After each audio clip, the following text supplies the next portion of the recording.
ખેડા જિલ્લામાં આવેલા કપડવંત તાલુકામાંથી પસાર થતી નર્મદા કેનાલમાં ઇકો કાર ખાબકી હતી। સાલોર ગામ પાસેથી પસાર થતી નર્મદા કેનાલમાં ઇકો કાર ખાબકી હતી। ઘટનાની જાણ થતાં કપડવંત પોલીસ તેમજ ફાયર બ્રિગેડની ટીમ પણ ઘટના સ્થળે પહોંચી હતી। ઇકો કારને બહાર કાઢવાની તજવીજ હાથ ધરી હતી। 108 સહિતનો કાફલો ઘટના સ્થળે પહોંચ્યો હતો। ઇકો કારમાં કેટલા લોકો સવાર છે તે હજુ વિગતો મળી નથી।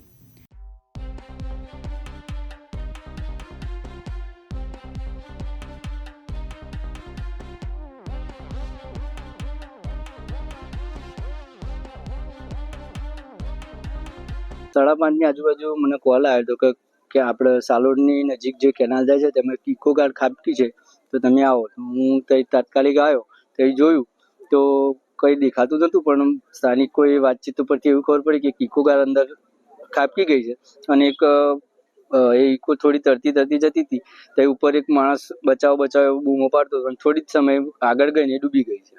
કઈ ના હતા એ કોઈ ખાસ હજુ માહિતી નથી મળી, પૂછપરછ ખબર પડે કઈ ના હતા શું। જિગ્નેશ સોડા, દિવ્યાંગ ન્યૂઝ, મહુધા, ખેડા।